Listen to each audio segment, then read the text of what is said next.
Listen now to the tales, the legends, and the true stories. For time is but a human construct, and it knows no bounds. For the paranormal and unexplained, it is always hard time.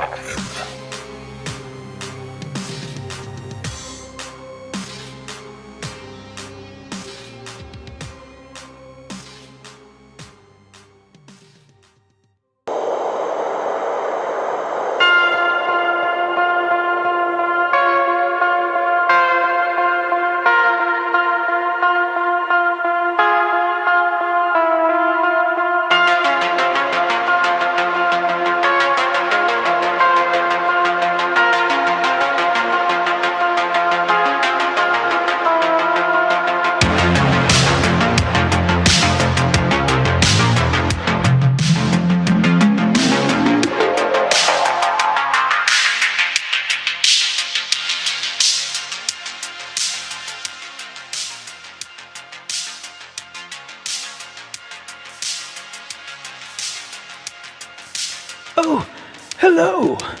So you've decided to come back for more, huh? Well, lucky for you, the story of Matt and Pat is not quite over. I happen to have a second VHS for you. Here, you can rent it for a few days. Don't worry about the late fees. Just please be kind and rewind.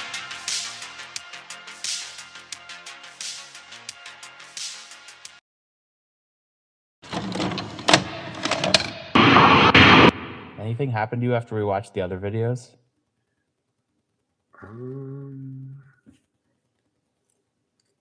I don't know. I can't. I don't know. I did. I heard crying from my basement. At least I thought I did. Yeah. I don't know. Maybe I was freaking out. I heard crying. Could have been a cat. I don't know. Do you have cats? No, not at all. No stray cats around here either. I don't know why I would come to that conclusion. So I don't know. Did you go down? No. I don't know, man. No. We literally just talked about, after we watched the movie, why would you go down there when you heard a creepy voice crying? I'm not doing it. Sorry. Okay. So... But anyway, that's kind of off topic. I'm just going to chalk it up to the wind. Okay. Okay. Let's leave it at that. Yeah. All right.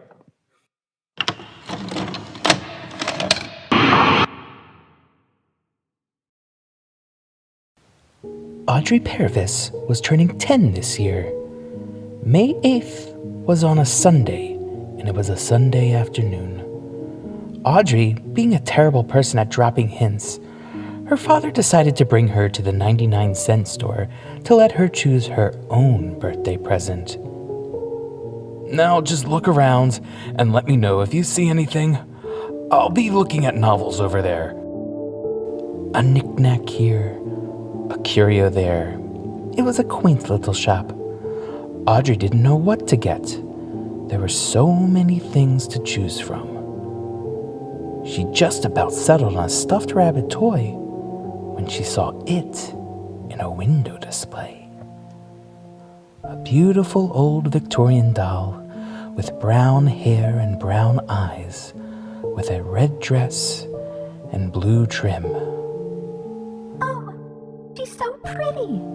She happily skipped to her father and brandished the doll. Mr. Purvis raised the doll up like Audrey did. Wow, something like this in a simple 99-cent store? You can buy it, dear. He handed it back to Audrey, who then ran to the old cashier. I'd like to buy this doll, please, sir. She asked politely. The old man squinted at the doll and said, "Oh, no, you wouldn't want that doll." What? Of Of course I want this doll. He shook his head and said, "Well, all right." She took the doll off the counter and held onto it as Mr. Purvis paid for a few books. On the way home, she couldn't stop looking at the doll. Such ornate features done with perfect accuracy. Such a beautiful doll needed a name. Molly. Her name is Molly. She hugged the doll tight on the way home. Upon even closer inspection after arriving home, she noticed a flaw. Molly had an extra finger on her right hand. Audrey pinned this as weird, but nothing is perfect. After playing with the doll for the entire day, it was bedtime. The doll was porcelain, so she left Molly on the living room table to play with after breakfast. Her father kissed her goodnight and walked down the stairs to his bedroom. Oh, Audrey had lovely dreams, her playing with a living Molly in a meadow, and dreams such as that. Then she awoke, hearing clacking.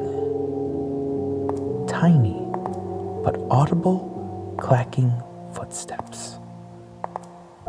They grew in volume, sounding like they were getting closer to Audrey. Then there was high-pitched mumbling.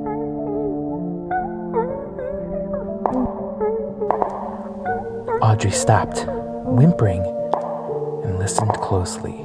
First step, Molly's on the second step. Molly's on the third. Refusing to take any more, Audrey yelled out.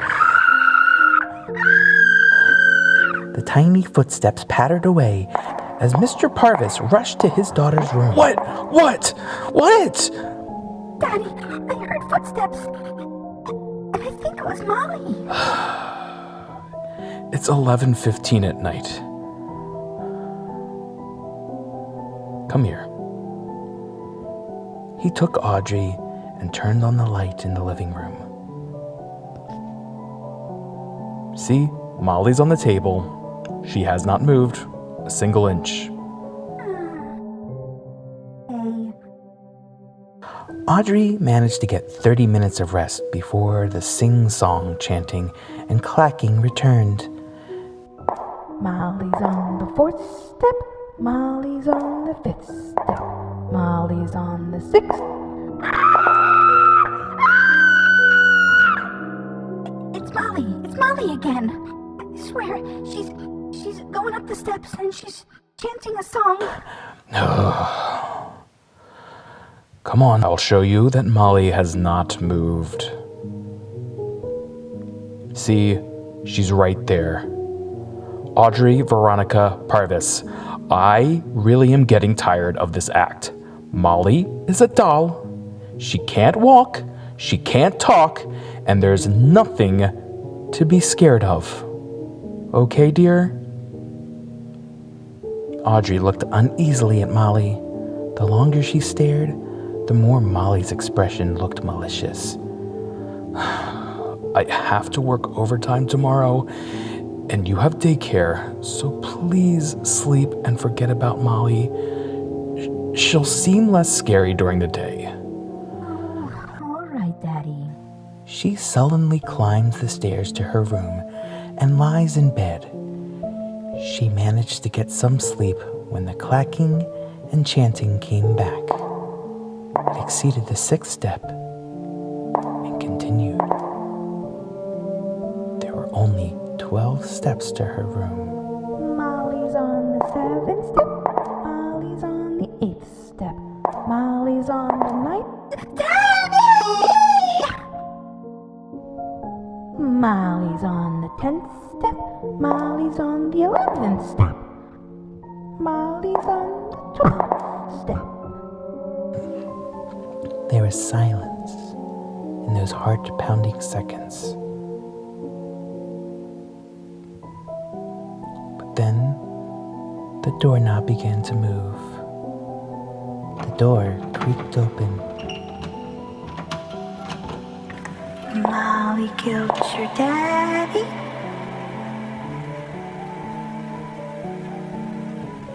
Now Molly is in your room. Audrey scrambled under her bed, hoping Molly didn't see her. On the corner of Cedar Boulevard and 24th Avenue, Molly is still in the window display in the 99-cent store, still run by the same old man.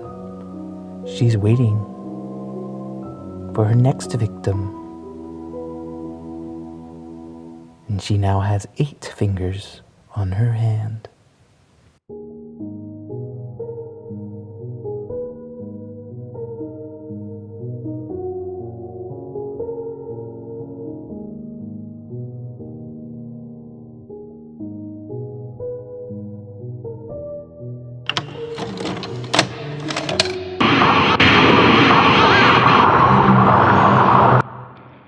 Patient 01-75.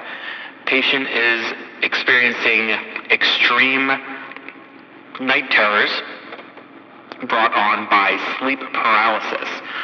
Sleep paralysis is a condition where the mind wakes up before the body, and the individual experiences symptoms of paralysis, such as not being able to move body extremities, including opening eyelids, but they are aware what is going on around them. The patient claims when they have their night terrors, they are seeing an individual that they call the Hatman.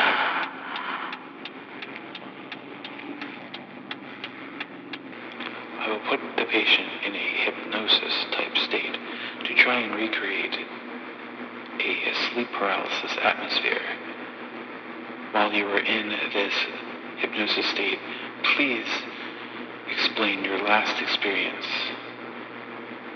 of the Hatman. 3, 2, 1. I'm not exactly sure how much time had passed, but I started to hear footsteps in the hallway. And at first I ignored it because I thought it was my parents. But then it got louder, and approaching my room, I opened the door slowly and then closed it. There was silence, the kind of silence you hear in like a cemetery. And that's when it got really cold. Which is weird because I had the fire going. Although sleepy, I slowly opened my eyes, and that's when I saw him. A big, shadowy figure next to my bed. He had a black coat and a big black hat. I thought he was a thief, so I tried to call my parents, but I couldn't. It was like I was paralyzed. I couldn't move. And then he started moving his hand upwards from my leg, and I could feel it. And then finally... It's okay. Continue. Start over. And when he finally reached to my chest, he paused.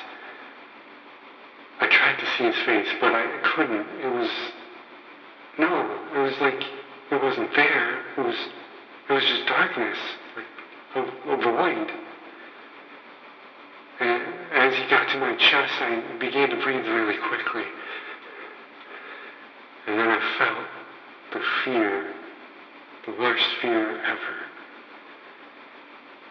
I felt like I was running out of air, like I was choking. I thought that this was it. It was over. I wanted to try one last time to try to get out of his icy clutch. I mustered up all my strength and managed to somehow shout out to my parents as loud as I could. But before my parents arrived, he slowly disappeared in the darkness of my room. Felt like someone was looking at me. So slowly I turned my head around until I eventually saw him. He was standing on the other end of my room waving at me. And I was waiting as he disappears into the dark again. It looks like he's gone. But I'm not sure for how long. I'm sure it's not the last time I'll see him either. Excuse me? Who are you? You're not supposed to be in here during a session. And how did you make it past reception? They're supposed to take your hat and your coat away from you. Sir said stop right there. I stopped. Oh God, no! No, it can't be. It can't be. No, it can't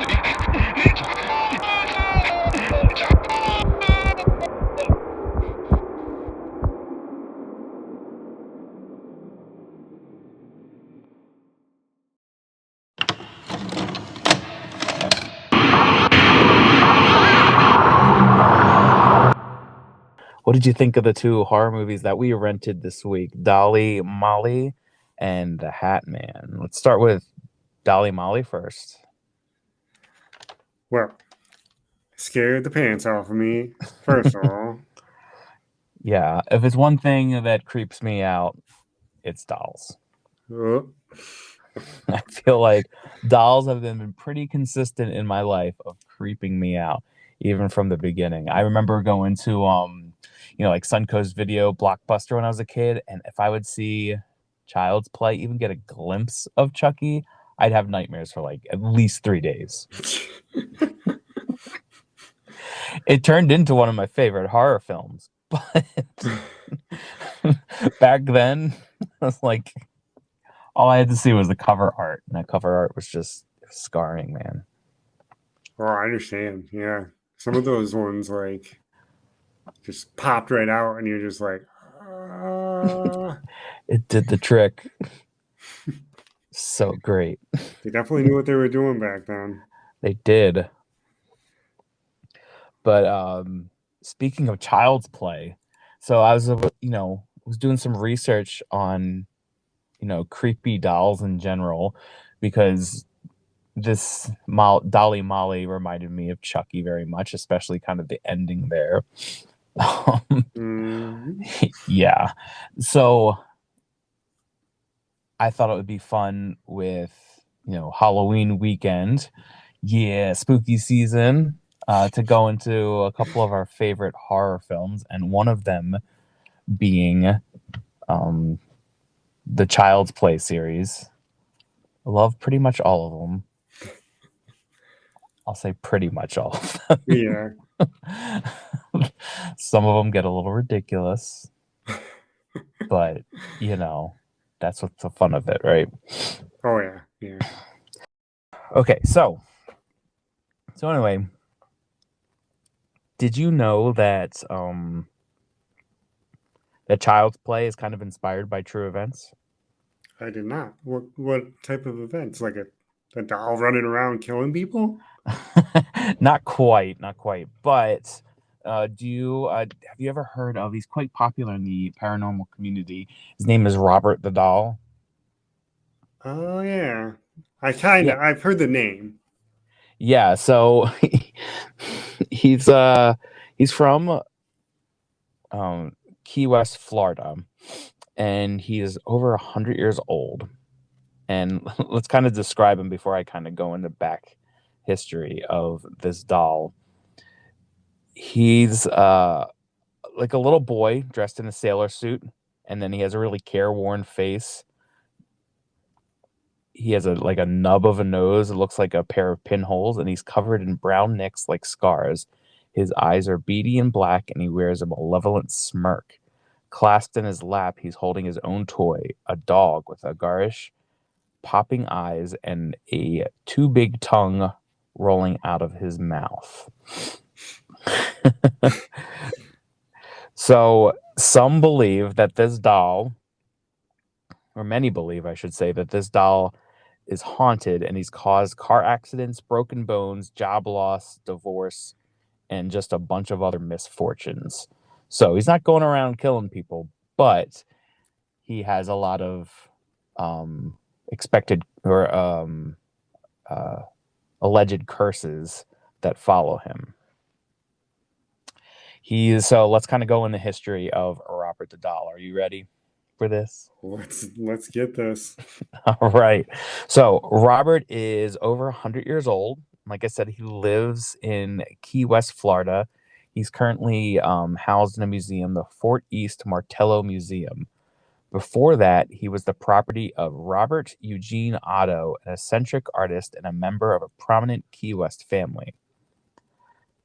So the doll and the owner, yep, they had the same name, but the boy was commonly referred to as Gene instead of Robert.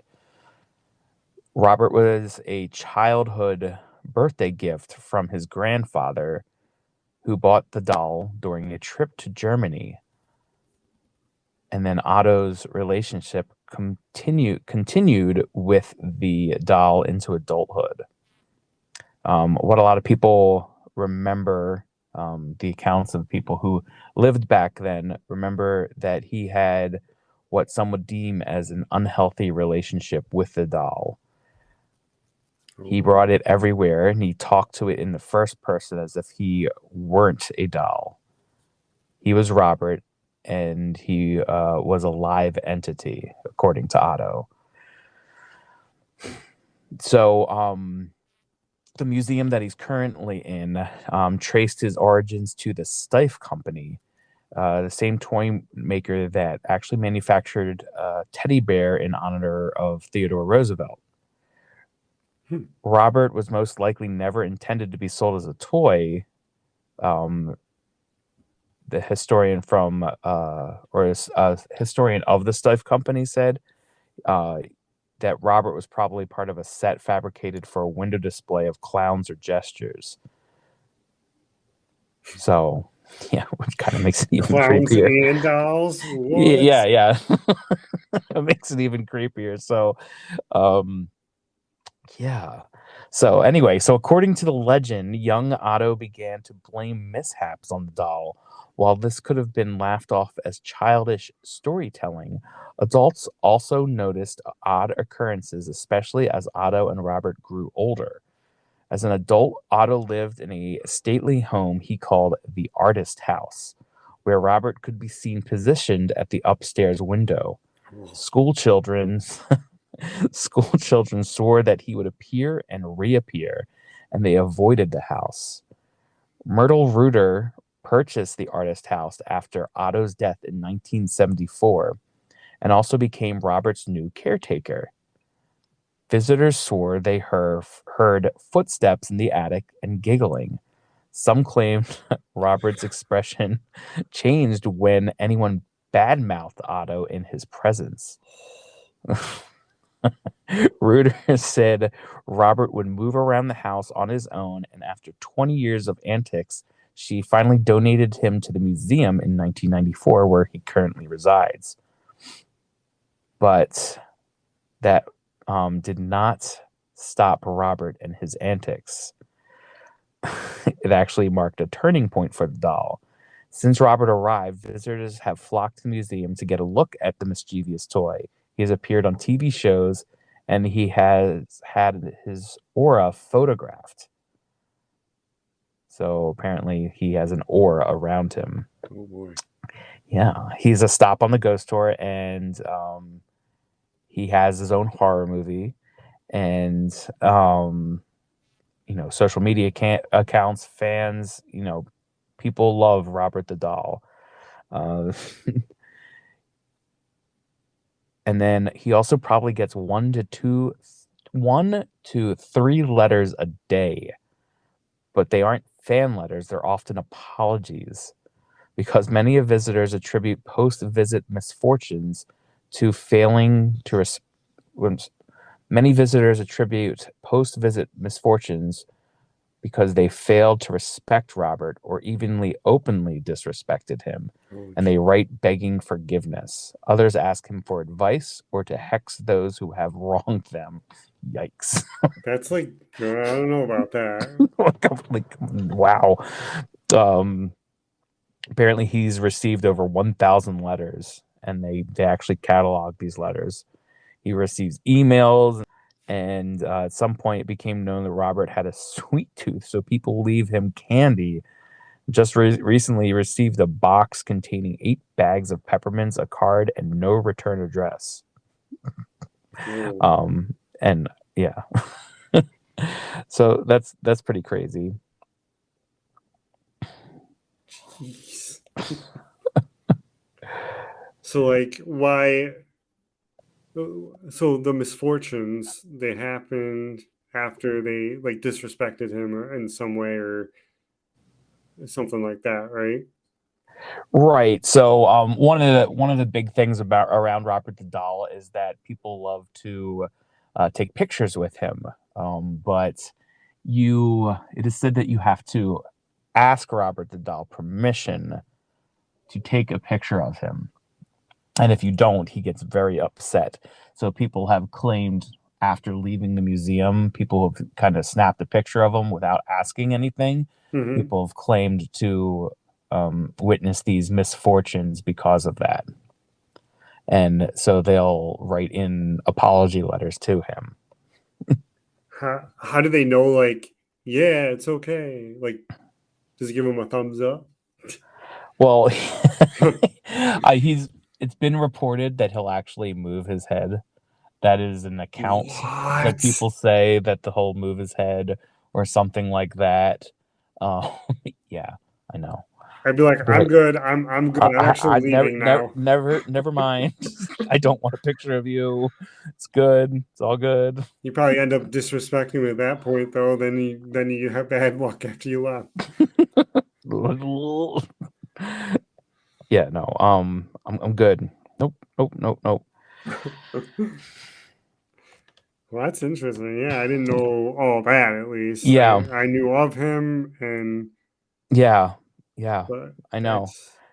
I mean, it's been said that he's blinked before, that he's laughed, and that he's even roamed around. He even roamed around the artist's house when he was in Otto's possession. That when the family wasn't there, that he would roam around the house.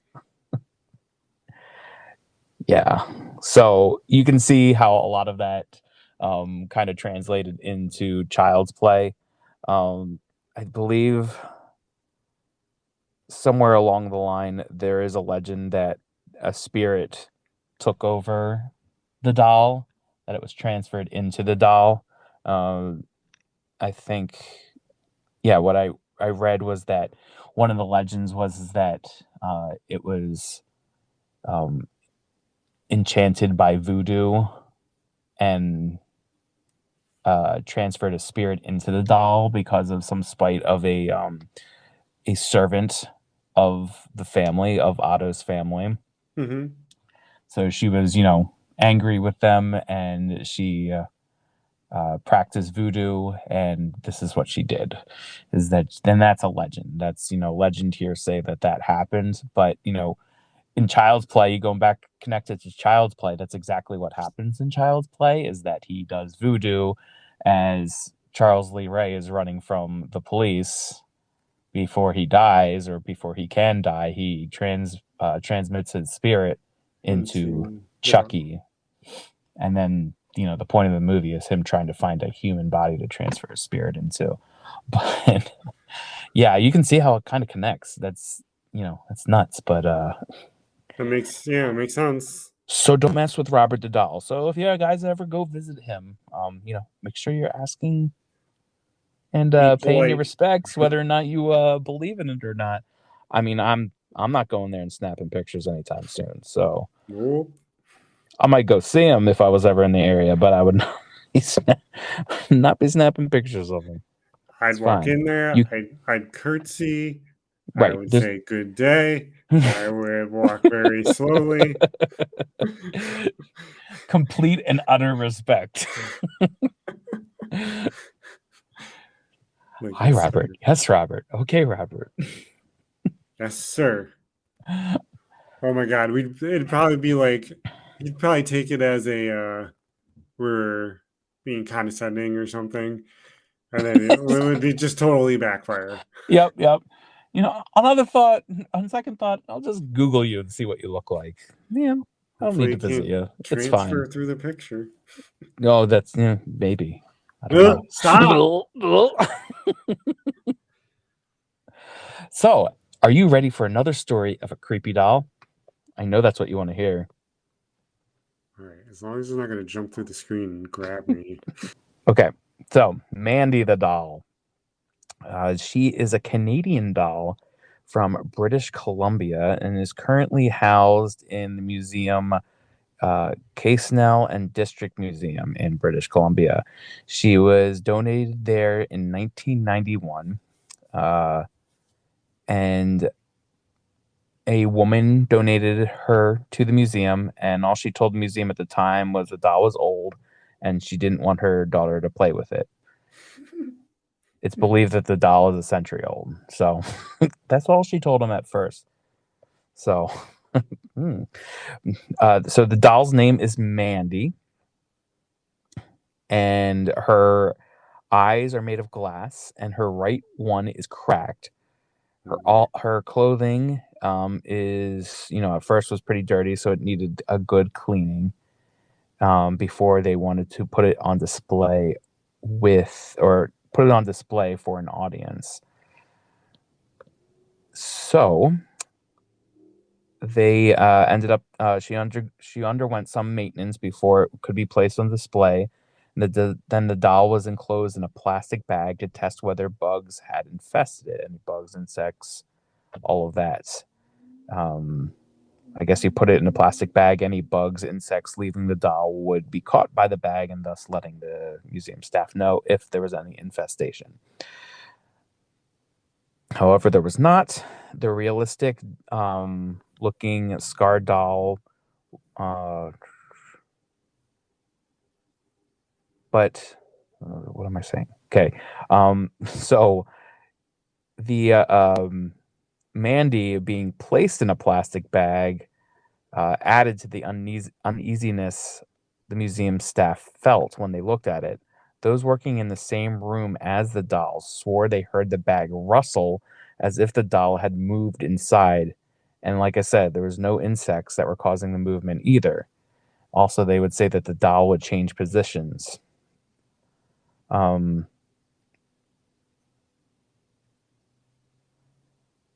So they also they photographed Mandy as well. They photographed kind of all angles of her, and then they left her in the lab overnight. The next morning, when the staff re-entered the lab, they found it had been messed up overnight.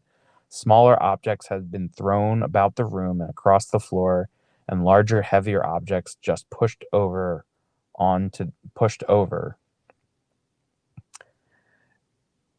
And then this would happen anytime Mandy was left in a room by herself overnight. The curator likened the mess to what would happen if a child had thrown a tantrum in the room. So they ended up putting her on display regardless, and she was up there, and she was very popular, amongst the guests of the museum, and but a lot of guests who came through kind of got an uneasy feeling before they even entered the museum.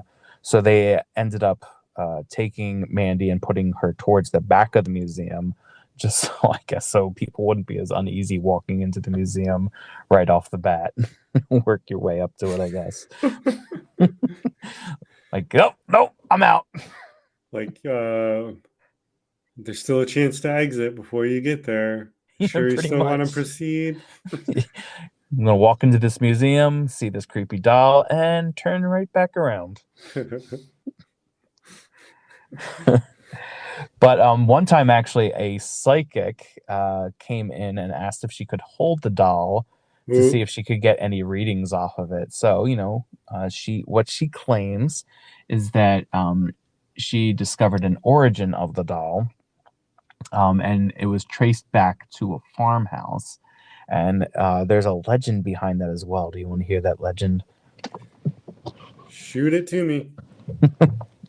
Okay, so a man was walking past the farmhouse when he thought he heard some crying coming from within. The odd part about this child's cry was that the passerby knew the farmhouse to have been empty, abandoned, so no child should have been present. He walked up the drive and knocked on the door. No answer. The crying continued, so he looked around. He entered the empty farmhouse and discovered he just discovered the crying came from below his feet. Not knowing how to access the building's cellar from the inside, he went back outside to find the external entrance. And as he opened the storm doors, light illuminated the room, and he made a shocking discovery. The body of a young girl, long dead, lay on the floor, and a doll in her arms. Yeah. Ouch. Yikes. It is not known why the girl was in the cellar in the first place, whether it was by accident or as some form of crime or punishment. Regardless, it is believed that when she died, her spirit decided to inhabit the doll. A horrible story, and no doubt a story you may not believe. However, there is a link between some aspects of the doll's origins and the woman who had donated it to the museum. So, remember how the woman said in the beginning that it was just an old doll. She didn't want her child to play with it, and she thought it would be in better hands in the museum. Right. Well, she kind of lied or didn't tell the whole truth. Oh, surprise, surprise. So, apparently the real reason was that when the doll was in her house, the woman could hear her crying from the cellar. And when she would wake up to investigate to find the source of the sound, she would find nobody there, and the cellar windows would be open and the doll on the floor. And this started to happen frequently. And when it started to happen frequently, she decided to get rid of it and donated it to the museum. And then she claims from the very first night the doll was no longer in the house, the unexplaining crying stopped. Yeah, I don't think I would say anything either. I would just be like, oh, here you go. Here. It's old. Take it. Sign out front, put it next to it, and say free.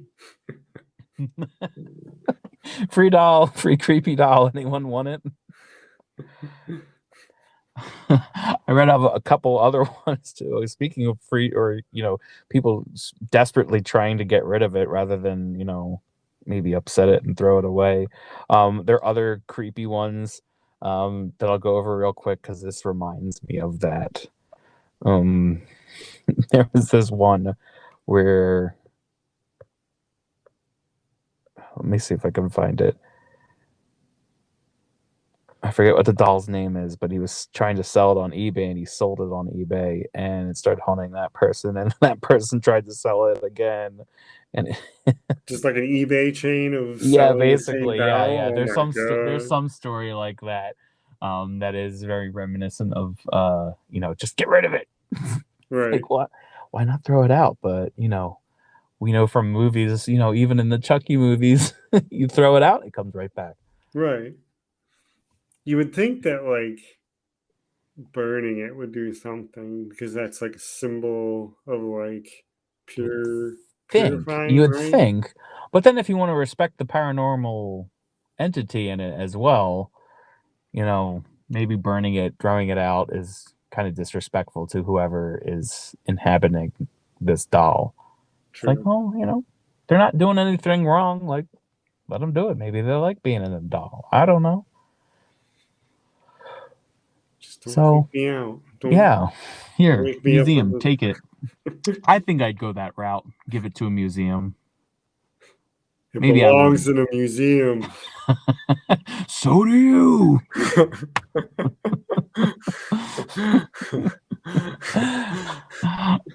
You know, sorry, nerdy comments.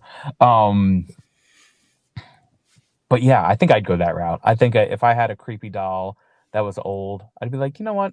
You're a museum. You take it. I would be like full disclosure to them too, but I'd be like, here, take it. If it haunts your museum, then you get more visitors that way. I would feel Here you go. No take backsies. Bye you bye. get more visitors if you get a creepy doll. I mean, look at Robert the doll. That's true. People flock to that museum to go see that doll. People flock to the museum to go see Mandy. So, like, I don't know, if I had a creepy doll and I was giving you a creepy doll and I was a museum curator, I'd be like, yeah, give it here. That's true. Yeah, it makes sense. More visitors. Yeah. Museums don't have as many visitors, Exactly. But anyway, so just let's go over some other dolls real quick before we move on to the next film that we watched, The Hatman. But so we talked about Robert the doll and we talked about Mandy. There's another doll. I think I'm going to pronounce this right. The Okiku, the doll whose hair grows. In 1918, a 17-year-old bought a doll for his sister named Okiku. She quickly became attached to it and even christening it with her first name. But sadly, she died a year later of an intense fever. The family built a memorial altar in her honor, and then they put the doll at the center of it.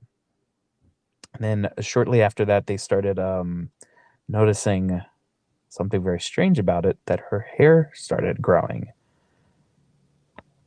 So, the family believed at that point that their daughter latched onto the doll and is still there and still on display in a Japanese temple, and her hair continues to grow, and it's currently 10 inches long. So, is it human hair? That I don't know. And if it is, I mean, human hair can still grow if not mistaken. Can still grow. So I'm not positive on that. Weird. I don't know. I don't know, man. But yeah, I found that one interesting. The other one is there's Harold the Cursed Doll, and this is the one. This is the eBay one. So the doll was listed on eBay in 2003, where the seller said that their home caused the death of their cat and ended relationships, caused migraines, and the seller even heard disembodied voices. And Harold was passed around from owner to owner for the next several years and has been rumored to have caused various deaths and illnesses. His last owner was named Anthony Kanata, who claims to have exorcised the doll. Maybe just pissed it off. Yeah, maybe. So yeah, he's claimed to exorcise the doll and has sworn to never speak of Harold again. I mean, Well, wait, is that the guy that died? Oh, no. He didn't die. Oh. He did an of course he's not going to talk. He's dead. Oh yeah, but yeah, no. He exorcised the doll, so he gave the doll an exorcism, and then he said he was never going to speak of him again. Which okay. I mean, I get that. It's pretty scarring. He's pretty creepy looking too. And then there is one last one, and this is a very famous one. It's Annabelle. So Annabelle is a real doll, and it's been made into various films, in the Conjuring universe. And the story of Annabelle, she's actually a Raggedy Ann doll. You remember those dolls? Yeah, actually, for this one, yeah, I do know that because I looked it up after I watched the movie, and I was like, "Wait, what?" I was like, "It's like a not that creepy looking doll in the movie." Yeah, Yes. but to me, Raggedy Ann dolls are creepy. I don't know. I find them creepy. Maybe that's just me. It does look like a small, like a child sitting in the case that they have it in. Yeah. So they do actually have it in a case like that, right? And it involves a young nursing student who's named Donna, who received the Raggedy Ann as a birthday present from her mother. Donna and her roommate, Angie, soon became convinced that the doll was alive following the weeks of increasingly bizarre events, including repeatedly coming home to find that the doll has changed positions or moved to a different room. And then, following an incident in which their friend was attacked by an unseen force, the girls reached out to the famed paranormal investigators Ed and Lorraine Warren, who brought Annabelle to their occult museum, where she still resides today. And you can kind of see all that in the Conjuring universe. They have that very prominent in all of their films. So, but yeah, so that's fun. Actually, and then there's another crazy one that I saw. There's an island of the dolls. Yes, shoot, what's it called? I'm gonna butcher it because I don't speak Spanish. No, it's like something muñecas. Yeah, I'm not even gonna try. I'll butcher it. But it translates to Island of the Dolls. It's just south of Mexico City, and it's the land's original caretaker, Don Julian Santana Barrera, allegedly found the body of a drowned girl and one of her dolls floating near the island. He hung the doll on a tree in a sign of respect, but after being haunted by her spirit, he began hanging more and more dolls around the island in an effort to appease her restless ghost. After 50 years of obsessively collecting his dolls, Barrera died in a drowning in 2001, apparently in the same exact spot where he found the girl. And those dolls are, yes, and you could still see these dolls to this day. They're still hung up on the trees. I got you, Matt. Isla de las Muñecas. Ah, sweet. Thanks, man. Appreciate it. I pride myself on knowing how to pronounce those things. All right. Hopefully I got it right. Good to know. Yeah. Hopefully. Then you're just going to sound like... stupid. I pride myself. And someone's going to be like, that's not how you say it. You didn't say it. You didn't do this. And I'm like, oh, crap. Whoops. Oh.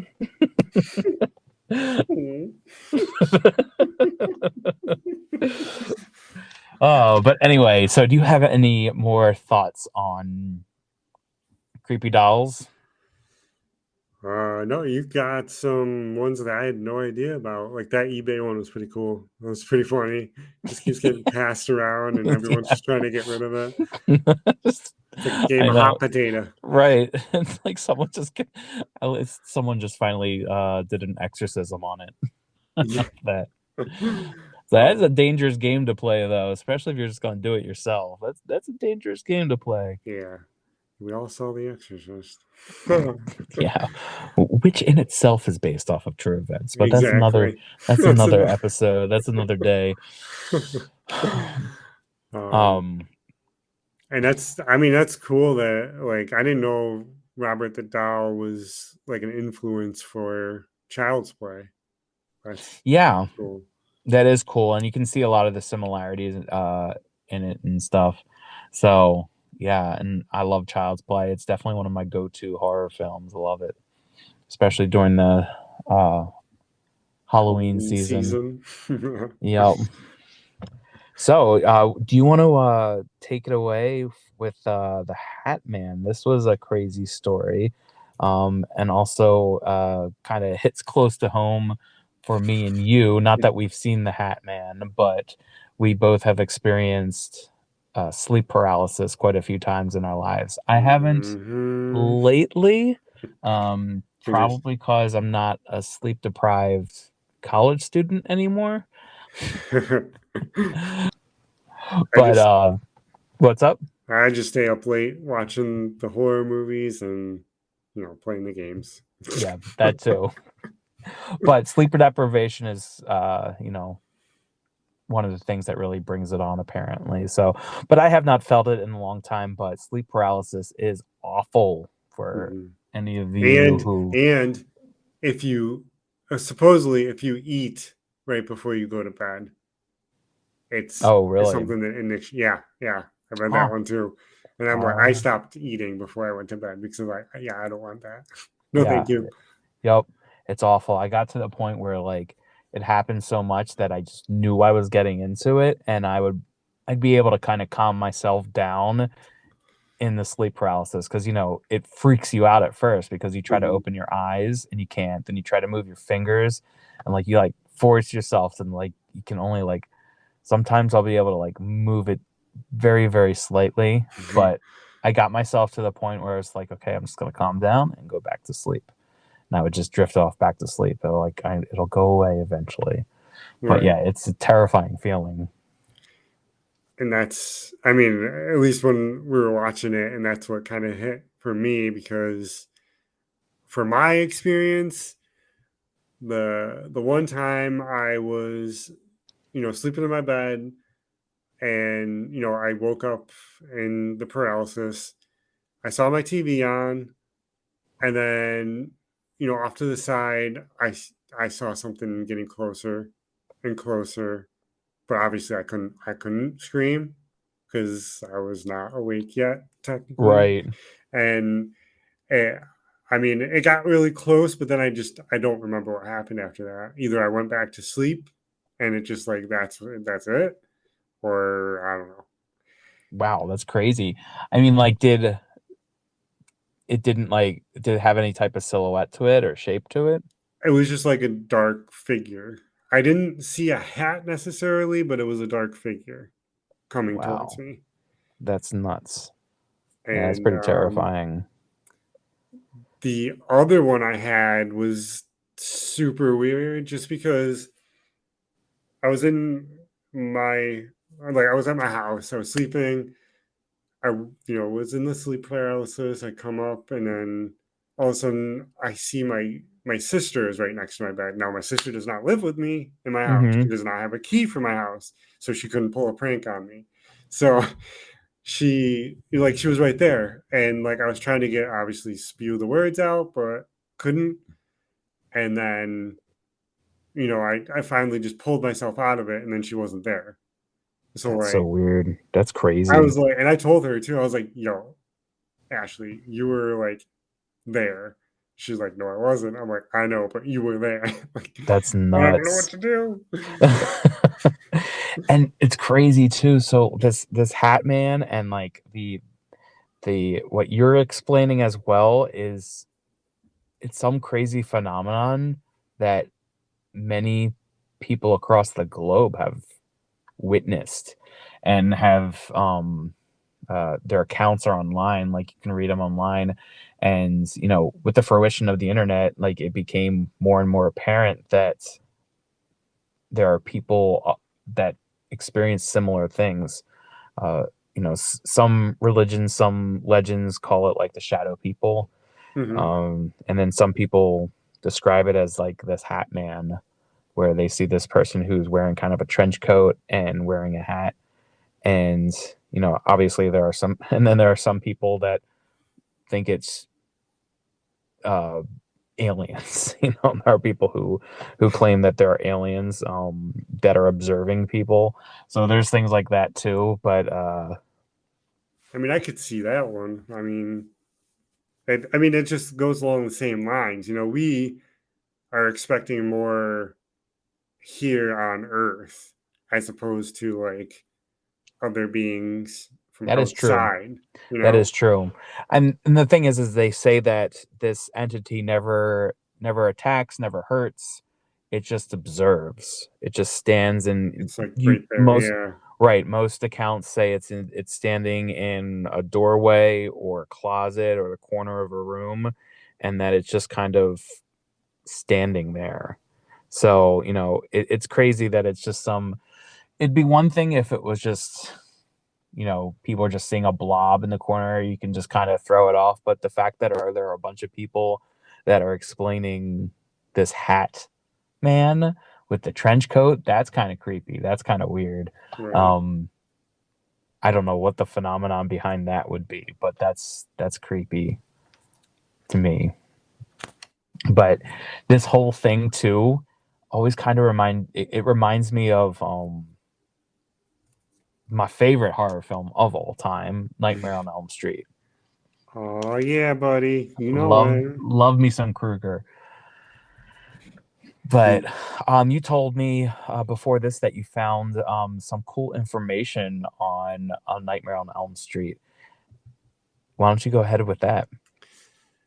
So, for Nightmare on Elm Street, Wes Craven, he actually based it off of a real life event. What?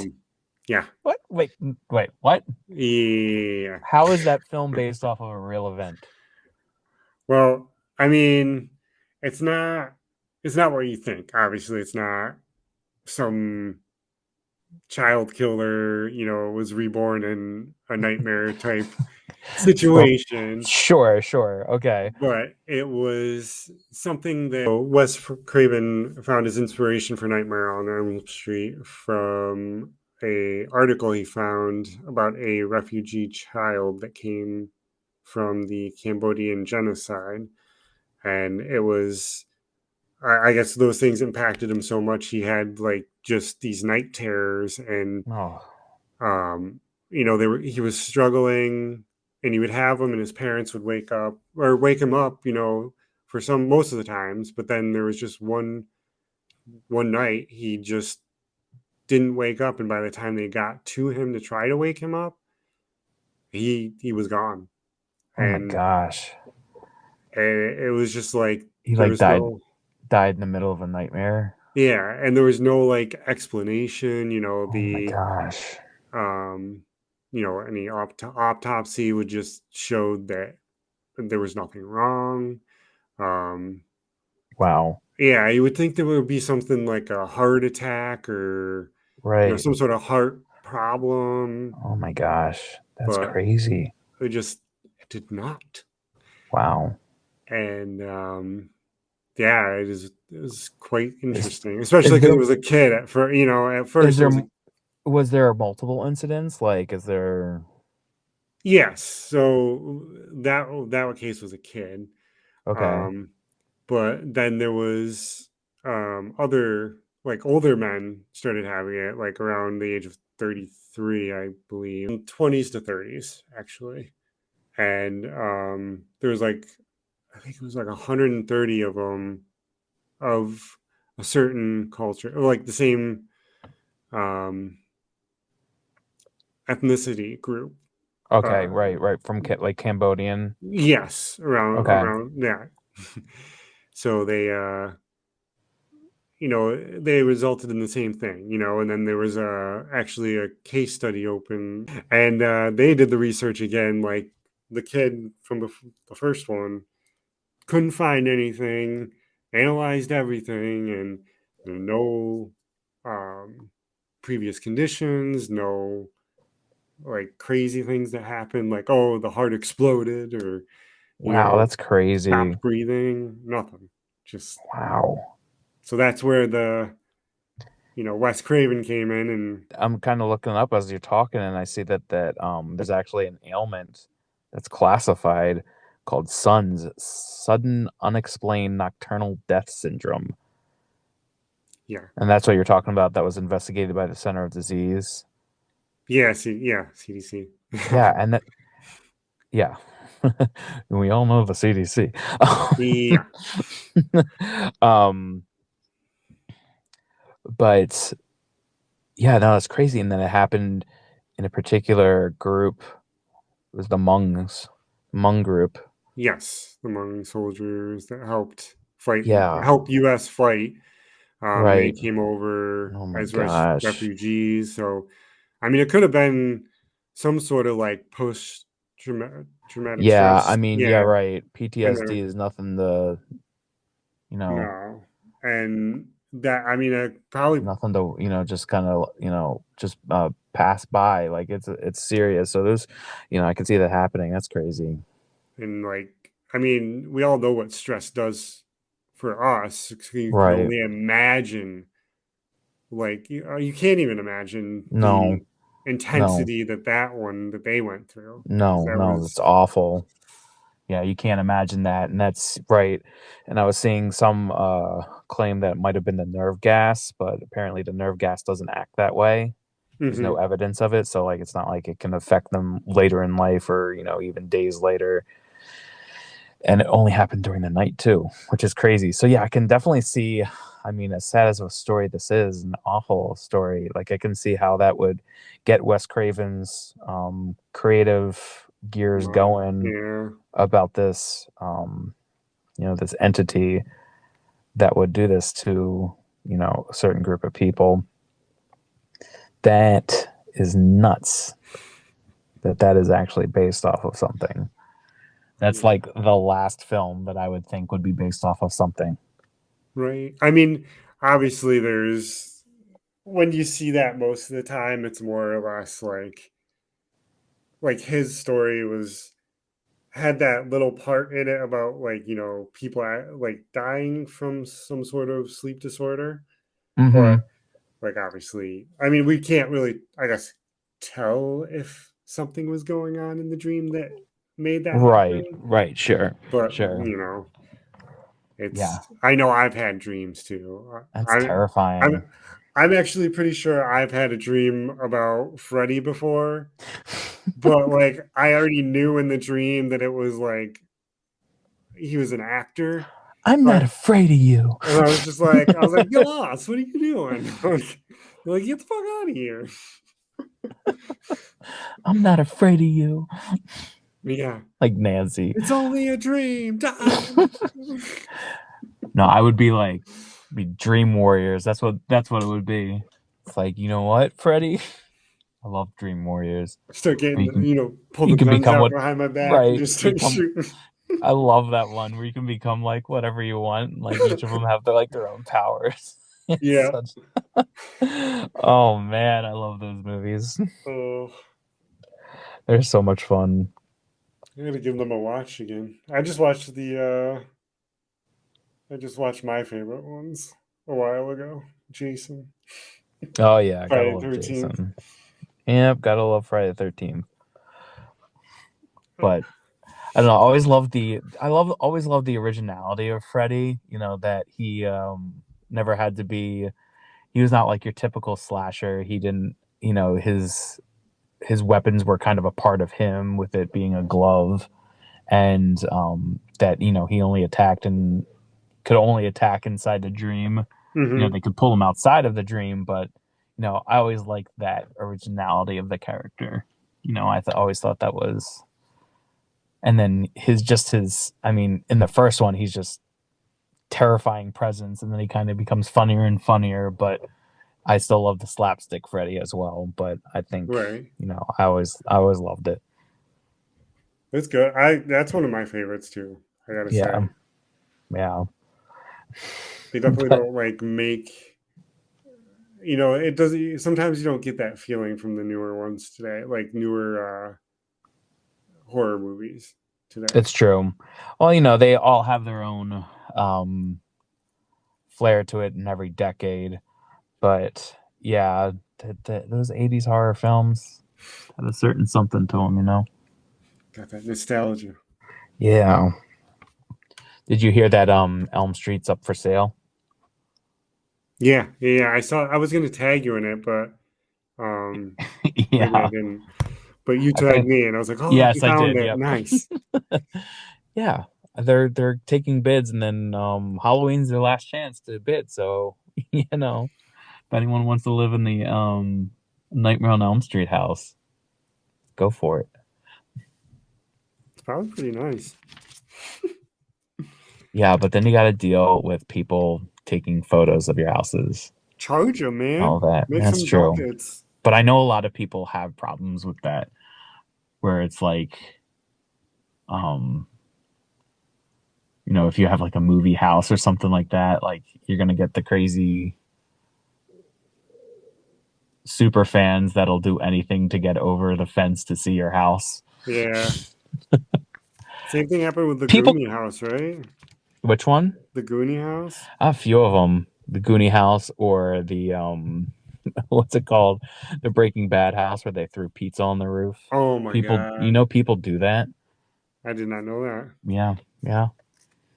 So there's like a lot of different ones, but yeah, I've heard of that before. It's one thing having people come by and taking pictures of your house. This is another thing.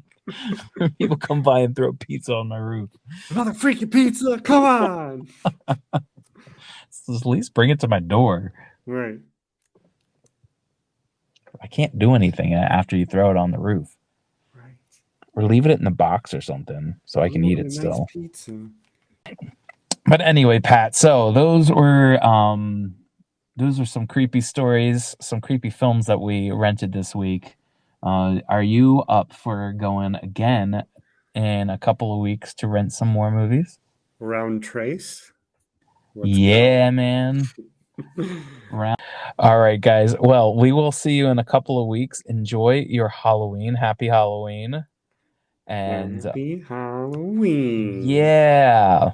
Most wonderful time of the year. Spooky season.